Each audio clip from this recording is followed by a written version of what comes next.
A alegoria da caverna, Platão, está dentro do livro A República, capítulo 7. Eu vou ler para vocês a tradução da Maria Helena R. Pereira, da Fundação Calouste Gulbenkian. A alegoria da caverna. Sócrates. Imagina a nossa natureza relativamente à educação ou à sua falta, de acordo com a seguinte experiência. Suponhamos uns homens numa habitação subterrânea em forma de caverna, com uma entrada aberta para a luz.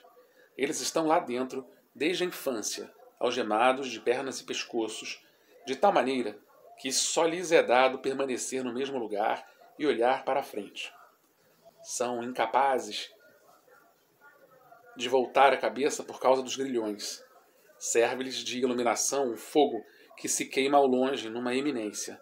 Por detrás deles, entre a fogueira e os prisioneiros, há uma subida, ao longo da qual se construiu um pequeno muro, no gênero dos tapumes que os homens das marionetes colocam diante do público. Visiona também, ao longo desse muro, homens que transportam toda a espécie de objetos que o ultrapassam, estatuetas de animais e de homens, de pedra e de madeira, como é natural nos que transportam esses objetos. Uns falam, outros seguem calados.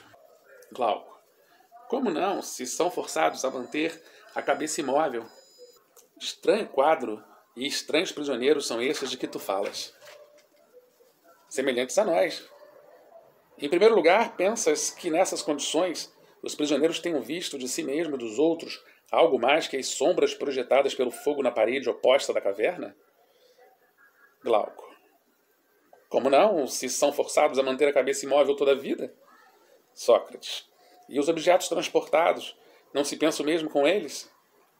Sem dúvida. Então, se eles fossem capazes de conversar uns com os outros, não te parece que eles julgariam nomear objetos reais quando apontavam para o que não viam? É forçoso pensar que sim. E se a prisão tivesse também um eco na parede do fundo? Quando alguns dos passantes falassem, não te parece que eles julgariam que era a voz da sombra que passava? Por Zeus que sim! De qualquer modo, pessoas nessas condições pensariam que a realidade fosse só a sombra dos objetos. Considero o que aconteceria se eles fossem soltos das cadeias e curados da sua ignorância, para vermos se, retornando à sua natureza, de que modo as coisas passariam. Logo que alguém soltasse um deles e o forçasse a endireitar-se de repente, a voltar o pescoço, a andar e a olhar para a luz, ao fazer tudo isso, sentiria dor e deslumbramento. Impedi-lo-ia de fixar os objetos cujas sombras antes via. Que pensas que ele diria se alguém lhe afirmasse que até então ele só vira coisas sem valor e que agora ele estava mais perto da realidade e via de verdade, voltado para os objetos reais? E se ainda, mostrando-lhe cada um desses objetos que passavam, o forçassem com perguntas a dizer o que era? Não te parece que ele se veria em dificuldades e suporia que os objetos vistos antes eram mais reais do que os que agora lhe mostravam? Muito mais, diz Glauco. Sócrates. Se alguém o forçasse a olhar a própria luz, doeriam seus olhos e ele se voltaria para buscar refúgio junto dos objetos para os quais podia olhar, e julgaria ainda que esses eram, na verdade, mais nítidos do que os que lhe mostravam.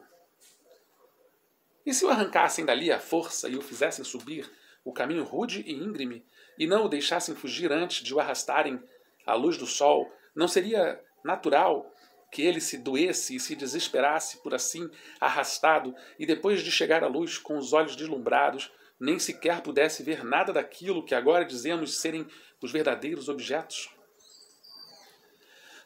Diz Glauco. Não poderia de fato, pelo menos não de repente. Sócrates. Precisaria habituar-se, julgo eu, se quisesse ver um mundo superior. Em primeiro lugar, olharia mais facilmente para as sombras, depois disso para a imagem dos homens e dos outros objetos, quer dizer, a imagem refletida na água, para, por último, olhar para as próprias coisas. A partir de então seria capaz de contemplar o que há no céu e o próprio céu durante a noite, olhando para a luz das estrelas e da lua, mais facilmente do que se fosse o sol e o seu brilho de dia. Finalmente, julgo eu, seria capaz de olhar para o sol e contemplá-lo, não mais a sua imagem na água ou em qualquer outro lugar, mas o próprio Sol no seu lugar. Depois já compreenderia acerca do Sol que é ele que causa as estações e os anos e que tudo dirige no mundo visível, sendo o responsável por tudo aquilo de que os prisioneiros viam só uma imitação. Glauco diz: é evidente que depois chegaria a essas conclusões. Sócrates: imagina ainda o seguinte: se um homem nessas condições descesse de novo para o seu antigo posto, não teria os olhos cheios de trevas ao regressar subitamente da luz do sol? E se lhe fosse preciso julgar aquelas sombras em competição com os que tinham permanecido na caverna, acaso não causaria o riso? Não diriam que, por ter ele subido ao mundo superior, estragara a vista e que não valia a pena tentar a subida? E a quem tentasse soltá-lo e conduzi-los até lá em cima, se pudesse agarrá-lo e matá-lo, não o matariam? Glauco confirma: matariam sem dúvida. Então Sócrates finaliza: meu caro Glauco, este quadro, prossegui eu, deve agora aplicar-se a tudo quanto dissemos anteriormente, comparando o mundo visível por meio dos olhos à caverna da prisão e à luz da fogueira que lá existia à força do sol. Quanto à subida ao mundo superior e à visão do que lá se encontra, segundo entendo, a ideia do bem é o que se avista, com muito custo, na fronteira do cognoscível. Uma vez avistada, compreende-se que ela é para todos a causa de tudo quanto há de justo e belo, e que no visível foi ela que produziu a luz, da qual é senhora, e que no inteligível é ela a senhora da verdade e da inteligência, e que é preciso vê-la para ser sensato na vida particular e na vida pública.